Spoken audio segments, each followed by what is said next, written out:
Hello again. Welcome to another edition of Midweek with Meaning. This is Angela. I feel like it's so bright right here. How can it be bright? It's like the middle of fall now. It is fall. Welcome to the fall season. Um, I'm so happy you're here. If you're coming on live, please say hello. Let me know where you're watching from. And if you're watching the replay, please put hashtag replay in the comments. If you happen to be watching on Facebook, make sure to give StreamYard permission to let me see who you are and where you're coming in from. You have to give them permission and it will actually let me see who's posting and messaging. So anyway, welcome to another week. If this is your first time here with us at Midweek with Meaning, my intention with this show is to take a pause. Many of us think of hump day, Wednesday, the middle of the week, kind of a struggle. And if you're anything like me, maybe you start your week off real strong. And then by the time we hit Wednesday, it's like, whoa, the middle of the week, it's like, oh gosh, there's still a bit of a slog before we get through it. So I like to bring some awareness into your week that can help us shift our perspective a little bit. So we have entered the month of ancestors. And I wanted to talk today about our personal relationships. These people that are in our lives that we're partnered with, married to, dedicated to, are in a way our future ancestors in a way, right? They're like part of our relatives, part of our relations, and an important part of our lives. They really matter. So we're going to talk about why celebrating anniversaries matter. So for those of you that don't know me, I'm Angela Ward. I'm a registered nurse, soul midwife, and the CEO of Guardian at the Gateway, where we help people to journey within and return renewed. So let's get to it. Hello. Thank you for coming on. Today is 2 days after my own wedding anniversary. And celebrating my anniversary is what inspired this topic for today, obviously. I have been married to a really amazing person for the last 7 years. And man, that whirlpool, that wild train ride of getting to being married was just so amazing and so full of excitement and enthusiasm and just this whirlwind and so much love and thrill. And then as life goes on, we fall into this sort of complacency, maybe. I'm not sure if that's even the right word, but we've become very familiar to one another.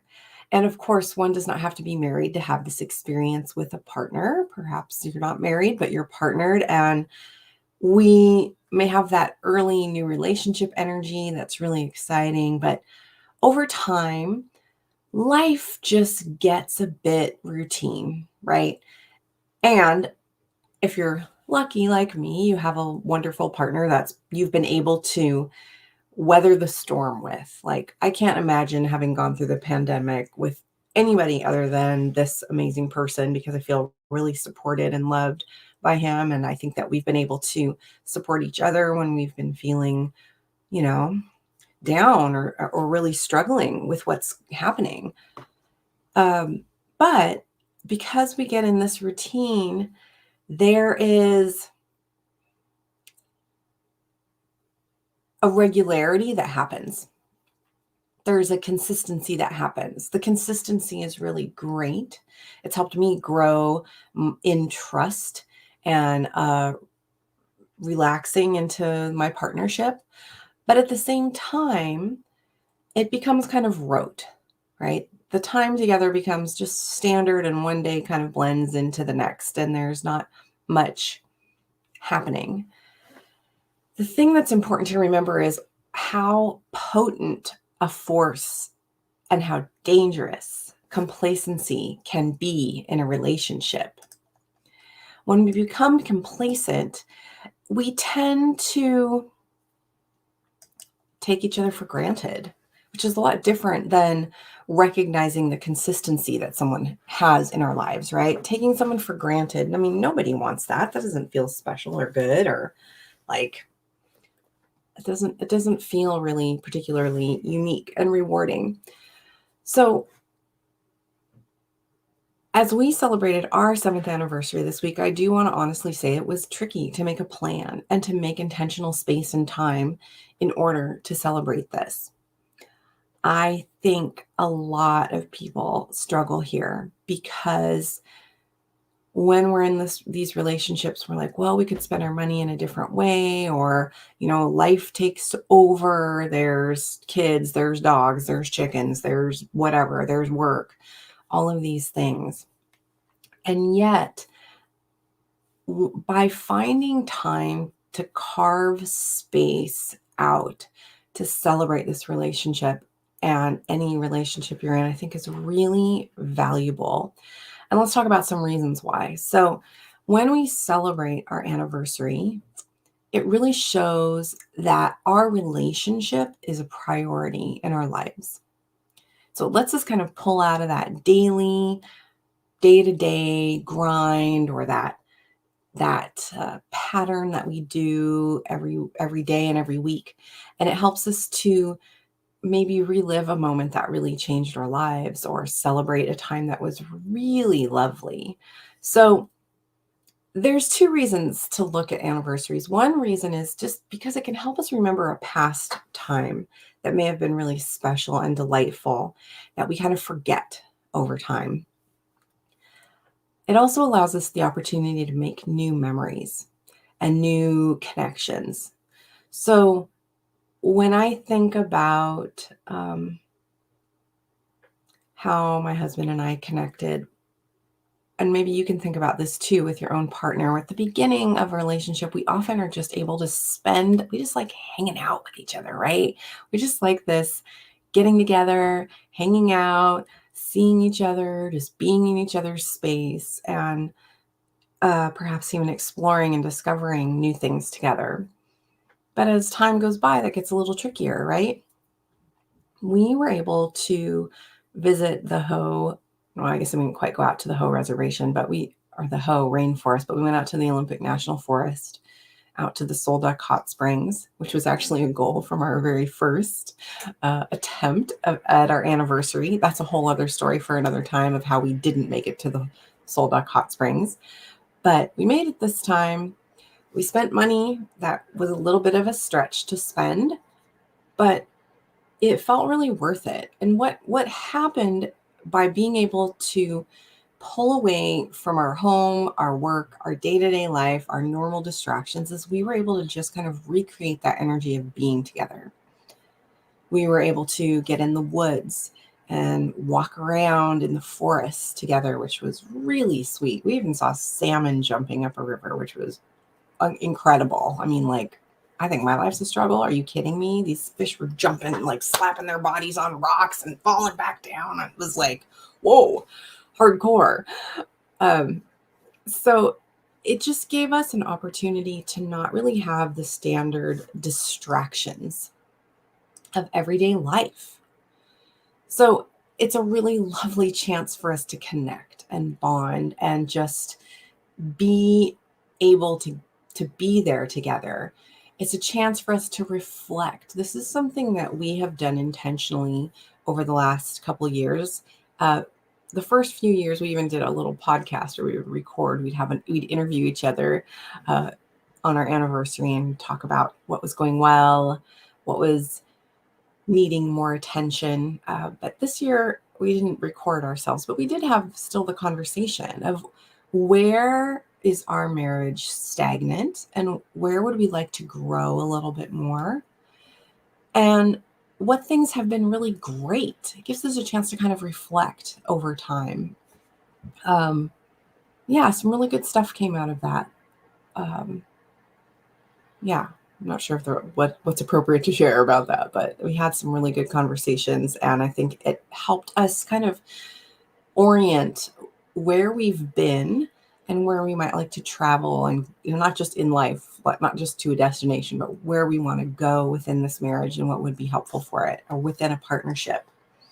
Another great reason to celebrate is that it's a great excuse for people to get away. How many of you have traveled during the pandemic? Some people have, which is quite amazing to me, but it's been tricky for me to get away and travel. And this has been a great excuse to find a dog sitter and get out of there. So that is totally worth it. It was worth investing in that opportunity to look elsewhere and experiment and be in a new place, discover a new place. So what are some other things I think that's really good about that? I think it's also really important to recognize milestones. Last night in my meditation, I was realizing this person has been a constant in my life for quite a while, and I certainly don't expect this person to be a constant forever. There will be a time that we need to say goodbye to one another, be that through circumstance or death, right? And I hope, being together with a partner is really a choice and an honor. And in order for it to be worthwhile, we have to cultivate it, right? And I totally recognize there may come times in my life or perhaps in your life where it's clear that the best choices are separate. And yet, celebrating things like anniversaries allows us to put some more nourishment into that relationship. Now, one of the things that I think is really challenging is people tend to think that, oh, it's my anniversary. It's like Valentine's Day. It's like Christmas or any other obligatory holiday, right? Like we're supposed to, I'm supposed to get my partner something and a nice card and look cute, and maybe we need to have sex. And when it's coming from that place of obligation, who even wants to do that? That doesn't feel good. That's not fun at all, right? Coming from that obligatory because society says we should, that doesn't make any of this fun. So it's really important to change our mindset around these celebrations.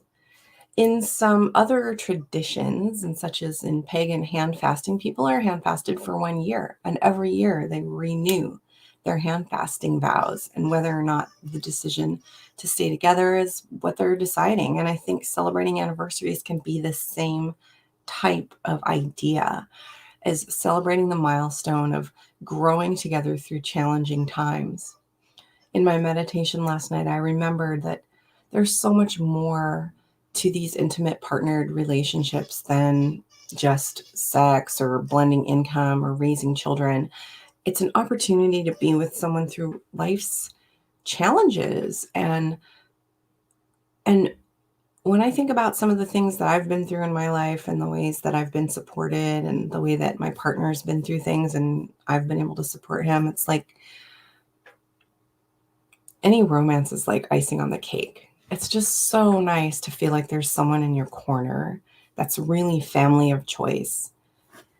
So that's another beautiful thing I think about it. There were a couple other things I wanted to say about. What are some ways to celebrate instead of this obligatory Hallmark card type of way of celebrating? Really, I think it's important to bring in a sense of wooing or flirting or connecting with your spouse, allowing yourself to see each other with fresh eyes of, remembering what it is about them that you adore. It's worth reminiscing about some of the experiences that you've shared, or like we thought about some of the people that came to our wedding and how we are connected to them now and how we miss them or would like to renew connections with other people. It's also really lovely to have these opportunities to do more reflection and even have some of the challenging talks. When we talked about some of the places that need some growth, it's not a comfortable conversation to have, right? It's not easy to say, this is not working great. And of course, we don't want to make that like the big blow up fight night. Try to make it really soft and to be like, let's really evaluate where we're at through the process of this celebration. It also is an opportunity to really show appreciation, like speak appreciation to your partner and just acknowledge who they are and how they've grown. I heard some really lovely things from Jed this weekend that weren't flowery, romantic things, just a true deep-seated appreciation of me and gratitude for how we are in each other's lives. I think this is so important. And if you have family, you can certainly bring family into these celebrations. And if we're partnered and we're lucky enough to get to some of those high number celebrations, you better believe I'm having some parties when we hit those high number celebrations. So those are some of my thoughts on anniversaries. I wonder what your thoughts might be about this. If you're partnered, married or not, how do you celebrate anniversaries? What's been something that you would love to do with your partner? How might you show some affirmation, appreciation of them daily, even if it's subtle and sweet? Do you have a request of your partner that you would like to make?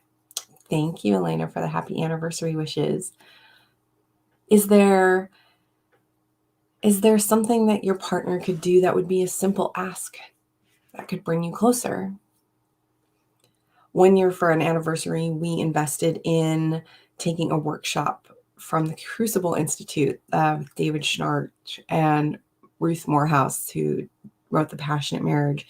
David Schnarch has since passed on, which is very sad, but it was such a lovely investment in our relationship to go to a workshop that really helped us learn more about communication, about marriage, about how to have intimacy and connection, and really put things in perspective about how marriage or committed relationships are a people growing machine. Like when we're in these relationships, we get to see the mirror of the things we try to hide from other people. People get to know us in a deep way. We get to be loved with our shadow. Whoo, that's a tricky one. Like letting my partner see parts of me that I don't want any of you to see. and I get to see parts of him that I'm sure he doesn't want anyone else to see, and we get to try to love each other through that. It's a real practice, right? It's a real practice.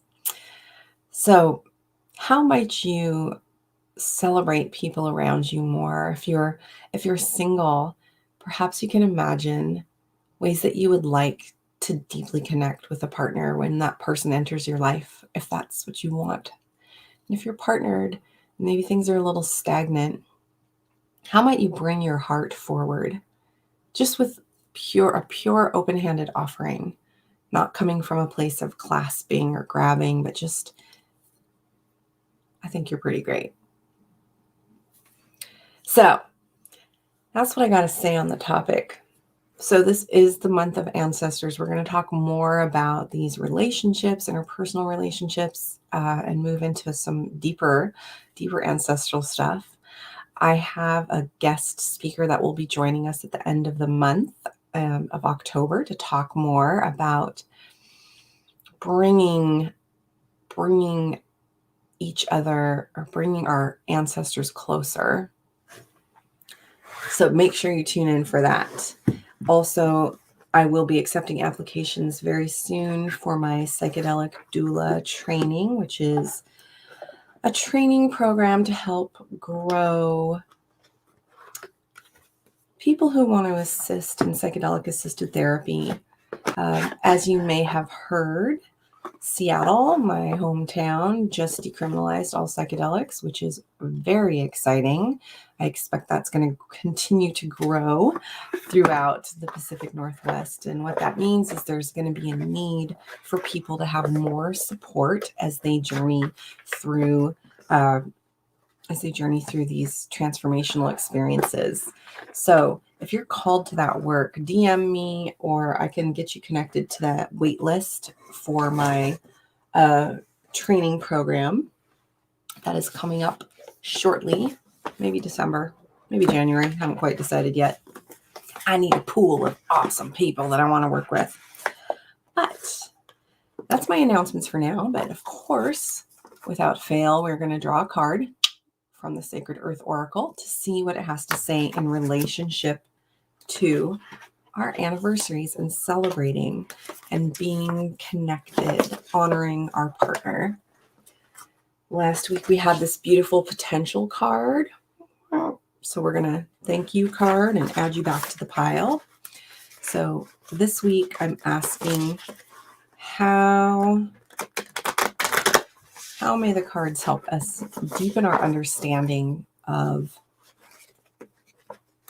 why anniversaries matter, why these connections, why a connection to our partner, our family of choice matters so much. Well, this one just jumped out at me, so this looks appropriate. This card is called Center. Can you see that? Let me see if I can get a good image of her. There we go. Wow. So she looks like this beautiful moon. She has a moon beneath her right here, crescent moon. And it looks like a balance of some kind with a flower growing out. Can we see it? Can you see it? There we go. And this beautiful lotus flower from her heart, it looks like it's just blossoming across her face. So center in relationship to celebrating why anniversaries matter. Let's see what the card has to say after I find my glasses. Obviously, I was not prepared for today. No, I was prepared. I just didn't have everything at the ready. Okay. Center.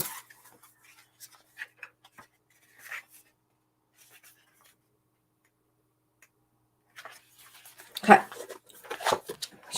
Let's start with the insight. The influence of this timeless, invisible force has been observed and studied by the greatest of minds since Aristotle sought to explain gravitas in the 4th century BCE. Gravity draws planets to suns, the moon to planets, and the life-giving atmosphere to our Earth. Within our complex galaxy, there are many centers of gravity. The same is true for all complex beings, you included. We come into this world with love at our center, but disturbances can knock us out of orbit. When this happens, our immediate center of gravity shifts, and we can settle into orbit around all manner of people, values, and expectations. But love is the brightly burning sun at the true center of your world, and its invisible pull brings you ever closer to its glorious light. This makes me want to cry a little bit. You know, in talking about anniversaries, I didn't even mention love.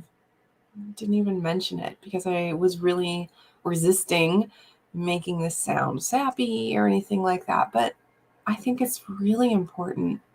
At least this was my experience, and I imagine it must have been yours when you partnered with someone, that there was such a sense of mature love and eros. And, oh, gosh, when I think about the amount of love I feel, but being just so much around the time of my wedding, like I felt supremely centered in my choice to say fuck yes to my partner. And I felt grounded in my orbit, and yet our orbits connected and circled around one another. And it's love truly is at the center of this. And it's so important to remember that you connected with someone because you love them. You love them. How can you not honor someone that you love so much and take the time to recall those things? So now I'm crying, but let me continue with the card. Okay. The earthly meaning of this card is, do not confuse selfishness with self-centering. Bring your well-being, your values, your future, and your loves to the center of your world. Like I said at the beginning of this conversation, is by celebrating your anniversary, it shows that you are centering your relationship in your life. Exactly. Break the hold of objects, habits, or relationships that insist you revolve around their needs and demands. Being centered makes you stronger and more balanced, and disturbances are less likely to knock you off course.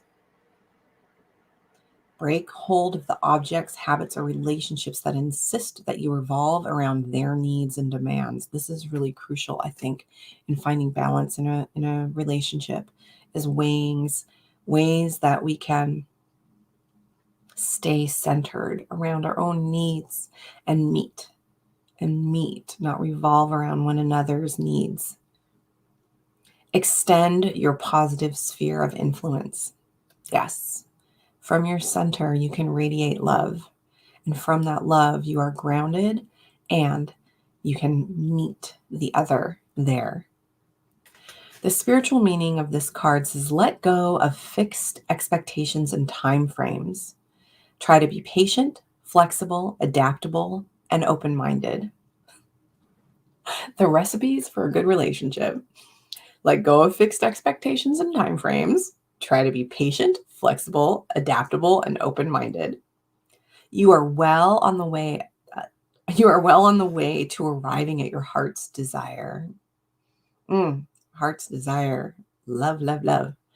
An invisible force gently pushes and pulls you towards your true center. Let go and let it flow.